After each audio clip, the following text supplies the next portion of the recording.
बिलखुसूस उस्ताजुल हुफ़ाज़ व उस्ताजुल मुदर्रिसीन हज़रत हाफिज़ व क़ारी सुलेमान अहमद रज़वी साहब क़िबला मद्दज़िल्लहुल आली और हमारे मुअज़्ज़ज़ उलमाए किराम व शुराए इस्लाम व मुअज़्ज़ज़ सामीने किराम, अस्सलामु अलैकुम व रहमतुल्लाहि व बरकातुहू। अल्हम्दुलिल्लाह नहमदुहु व नुसल्ली अला रसूलिहिल करीम, अम्मा बाद फ़अऊज़ु बिल्लाहि मिनश शैतानिर रजीम, बिस्मिल्लाहिर रहमानिर रहीम। वुजूहुन यौमइज़िन नाज़िरह इला रब्बिहा नाज़िरह व वुजूहुन यौमइज़िन बासिरह। सदक़ल्लाहु मौलाना अज़ीम व बल्लगना रसूलुहुन नबियुल अमीनुल करीम व नहनु अला ज़ालिका लमिनश शाहिदीन व शाकिरीन वल्हम्दुलिल्लाहि रब्बिल आलमीन। 1 बजे प्रोग्राम को ख़त्म कर देना है इंशाअल्लाह। तकरीबन 10 मिनट बचे हुए हैं, 5 मिनट बचे।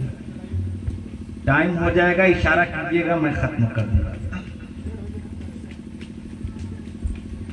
उस्ताद मुहतरम मुफ्ती मुजाहिद हुसैन साहब क़िबला एक शेर लिखते हैं।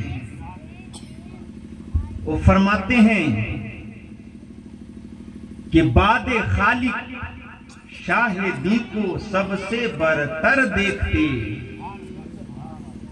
बादे खालिक शाहिदी को सबसे बरतर देखते, काश नजदी अय्युकुम मिसली के तेवर देखते, काश नजदी अय्युकुम मिसली के तेवर देखते। और सरकार जब चारों तरफ से घिर गए, काफिरों ने घेर लिया कि घर से निकले कत्ल करूंगा। पैगंबर को खबर आई, ए मोहम्मद सल्लल्लाहु अलैहि वसल्लम धूल उठाइए और काफिरों के जानिब झोंक दीजिए, फेंक दीजिए। सरकार जब धूल उठाए और बेईमानों के जानिब फेंक दिए तो सामने से सरकार गुजर गए, काफिरों को नजर नहीं आई। उस्ताद मोहतरम शेर लिखते हैं कि हो गया था सारा आलम ताब उस दम बेनकाब, उनको फिर हिजरत की शब कुफार क्यों कर देते, उनको फिर हिजरत की शब कुफार क्यों कर देखते। ये देखिए हमारे चाचा साहब तशरीफ ला रहे हैं और ये देखिए जो मरहुमा गई हैं उनके ये पोते लोग हैं ना, पोते लोग परपोते लोग, ये पोते लोग हैं। अल्लाह रब्बुल इज्जत सबको सलामत रखे। एक आखिरी शेर देता हूं, गौर से सुनिएगा। काश दे देता खुदाए पाक बालों पर हमें, या अल्लाह हमें ऐसा बाल नहीं चाहिए जिससे लोग घिन करते हैं, ऐसा बाल दे दे खुदा कि उड़कर मैं मदीना चला जाऊं। काश दे देता, हाजी साहब क़िबला, 2 हाजी साहब क़िबला बैठे हैं। काश दे देता खुदाए पाक बालों पर हमें, जाके तैबा हम रसूले पाक का दर देखते, जाके तैबा हम रसूले पाक का दर देखते। अल्लाह पाक कुरान में इरशाद फरमाता है, गौर से सुनिएगा, बस आयत का तर्जमा करूंगा, फौरन हमारी तकरीर खत्म। अल्लाह पाक 2 हाफिज 3 हाफिज साहब क़िबला बैठे हैं। अगर गलत पढ़ूंगा फौरन लुकमा दीजिएगा। कुरान करीम 29वां पारा सूरह क़यामत आयत नंबर 22, आयत नंबर 23, आयत नंबर 24 से लेकर 32 यानी 32 तक रब्बे कायनात, 22 से लेकर 32 तक रब्बे कायनात इरशाद फरमाता है। क्या फरमाता है? वुजूहुन यौमइज़िन नाज़िरह इला रब्बिहा नाज़िरह। कुछ कयामत के दिन ऐसे चेहरे होंगे जो खिले गुलाब के मानी होंगे। जरा ध्यान कर बोलिए सुभान अल्लाह। ये किसी मानव का कलाम नहीं है, आज दादी चली गई हमारी, आप कसम खुदा की मुसलमानों, लेकिन जब भी मिलाद शरीफ की महफिल होती थी हजरत, जब भी जुमा का दिन आता था, कहती थी मेरे नाती इधर आओ, 20 रुपया निकालती थी, कहती थी कि मेरे लाल जाकर जुमा में शिरनी फातिहा करा दीजिएगा। गौसे पाक के नाम से, कभी ख्वाजा गरीब नवाज के नाम से, कभी किसी बुजुर्ग के नाम से कहती थी हमें उनसे लगाव करा दीजिएगा। मुहतरम सामीने किराम, ये कौन चेहरे होंगे जो दुनिया से चली गई। जब कोई औलाद उस औलाद के कलेजा से पूछिए जिस औलाद की मां दुनिया को छोड़ कर जाती है, जब औलाद को खबर होती है कि मेरी मां दुनिया को छोड़ गई है, ऐसा लगता है उस औलाद पर कि कयामत, ऐसा लगता है कि सहारा मेरा खत्म हो गया। जिस मां की बात कर रहा हूं, जिसके बारे में उलमा फरमाते हैं कि जिस मां को जो दर्द पैदा होता है औलाद जन्मने के वक्त, अगर उस दर्द को 70 मर्दों पर बांट दिया जाए तो एक एक करके मर्द इंतकाल हो जाएंगे, मौत आ जाएगी मर्दों को। वो दर्द एक मां पर। गौर करिएगा मुसलमानों, मां क्या होती है? एक औलाद से पूछिए जिस मां ने 9 महीने तक अपने सीने में उस औलाद को रखा होगा, और 9 महीने के बाद जब पैदाइश का वक्त आया होगा, कौन से दर्द से वो मां गुजरी होगी। ऐसी मां का मर्तबा रब्बे कायनात ने 15वां पारा, गौर से सुनिएगा हजरत, हो सकता है मैं हाफिज नहीं हूं, गलत पढ़ूंगा, लुकमा दीजिएगा।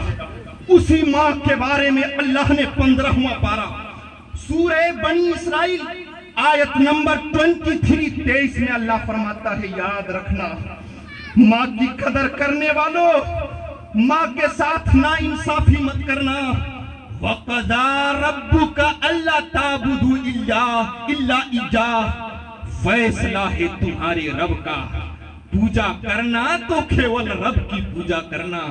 व बिल वालिदैन ihsana, माँ बाप के साथ उसने सलूक किया। जरा झूम कर बोलिए सुभान अल्लाह। मुसलमानों, कितनी खुशकिस्मत थी हमारी दादी। लेकिन हाफिज साहब किबला जिस मदरसे में पढ़ाते हैं, उस मदरसे में हजरत ने बताया कि हजरत बच्चों के लिए 5 कंबल की जरूरत है। हजरत 5 कंबल का दाम तकरीबन 2500 रुपया हो रहे हैं। मैं उनके आज बेटों से कहूंगा कि जिस माँ ने आपको 9 महीना कोख में रखा था, जिस माँ ने आपको पैदाइश के वक्त जितनी तकलीफ हुई होगी, उस माँ के नाम पर शायद के 5 बेटे हैं, एक एक कंबल का इंतजाम कर दे ताकि जब बच्चे इस ठंड मौसम में जब ओढ़े और बच्चे के दिल से आवाज निकले, परवरदिगार जिन औलादों ने मुझे कंबल ओढ़ाया है उनकी माँ की। जरा झूम कर बोलिए सुभान अल्लाह। आप लोग तशरीफ लाएं और जिनसे जो बन पड़े आप लोग आए उस खातून के लिए, कोई 10 के शक्ल में, कोई 50 के शक्ल में, कोई 1000 के शक्ल में। देखिए सुभान अल्लाह, हमारे देखिए पोता ने उस दादी के लिए 500 रुपए का इनाम। अल्लाह इनकी झोली को भर दे परवरदिगार। ये कैसा पोता है कि जिस उस दादी के गोद में खेले होंगे। ए परवरदिगार, तू जानता है रब्बे कायनात दिलों का हाल। ये देखिए बड़ा पोता है, उसने हक अदा कर दिया। देखिए हमारे चाचा साहब तशरीफ लाए हैं, सुभान अल्लाह। देखिए उनके छोटे बच्चे ने ये भी एक कंबल का इंतजाम कर दिया। उनके एक पोते ने 100 रुपया इंतजाम किया है। और देखिए हमारे ये नतीन दामाद हैं, बड़े नतीन दामाद हैं, उन्होंने भी सुभान अल्लाह 60 रुपया का इंतजाम किया है। ये देखिए हमारे ससुर साहब अपनी माँ के लिए एक कंबल का इंतजाम इन्होंने भी कर दिया। सुभान अल्लाह। नारे तकबीर, नारे रिसालत।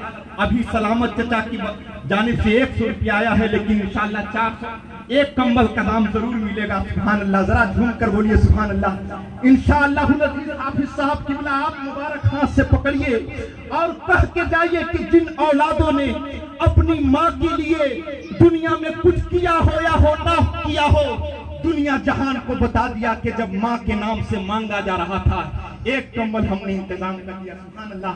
ये देखिए कसम खुदा की, ये कासिम साहब के साहबजादे हैं, इन्होंने अपने बाप का भी हक अदा कर दिया और अपनी दादी का भी हक अदा कर दिया। सुभान अल्लाह। एक हमारे भाई साहब ने 200 रुपया दिए हैं।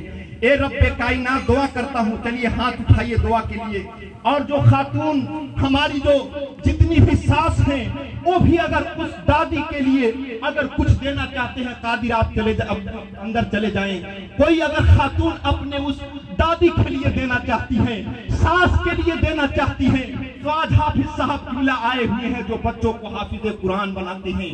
कह देते परवरदिगार, सुभान अल्लाह। ये देखिए हमारे सास के नाम से 50 रुपया आया है, अल्लाह रब्बुल इज्जत उन्हें सलामत रखे। कह दे के परवरदिगार, हम दुनिया में चाहे हमसे कोई भी गलती हुई हो, हम अपनी सास के लिए मोहब्बत करते थे। और देखिए मैं उनके लिए ये नजराना पेश किया हूँ। सुभान अल्लाह। ये चाची के नाम से हमारी छोटी सास के जानिब से 60 रुपया दिए हैं। अल्लाह रब्बुल इज्जत सबको सलामत। ये देखिए भी नए नतीन दामाद बने हैं, अल्लाह रब्बुल इज्जत सबको सलामत रखे। ये हमारे देखिए चाचा साहब मिला अपने अहलिया के तरफ से 20 रुपया इनायत फरमाए हैं। दुआ करिए, हाथ उठाइए परवरदिगार आलम। जिस दिन लोगों ने हमारी दादी के लिए अपनी गाढ़ी रकम पेश किए हैं, परवरदिगार सबसे बड़ी नतनी के जानिब से 60 रुपया हमारे हसीब चाचा नजराना पेश किए हैं। ए परवरदिगार आलम, इन मदरसों में इन लोगों ने दिया है परवरदिगार आलम। बच्चे जब कंबल को ओढ़ेंगे और बच्चे जबान से अगर दुआ देंगे कुरान पढ़ने वक्त, परवरदिगार आलम हमसे मेरा बेटा कहता था कि मैं बहुत मोहब्बत करता हूँ, आज मेरा मोहब्बत कहने का हक उन्होंने अदा कर दिया। दुआ करिए परवरदिगार आलम, जिन जिन लोगों ने इस कार्य खैर में हिस्सा लिया है, अल्लाह सबको सलामत रखे। और उस मरहुमा को या अल्लाह इन तमाम चीजों का स्वाब उस मरहुमा को नजर करता हूँ, तू अल्लाह तो इसे कबूल मकबूल अता फरमाए। अल्लाह फरमाता है, सुनिएगा बस कुरान की आयत, ये देखिए नतीन दामाद की बेटी के जाने से अल्लाह इन्हें भी सलामत रखे। अल्लाह फरमाता है, कुरान की आयत सुनिएगा, 29वां पारा सूरह क़यामत आयत नंबर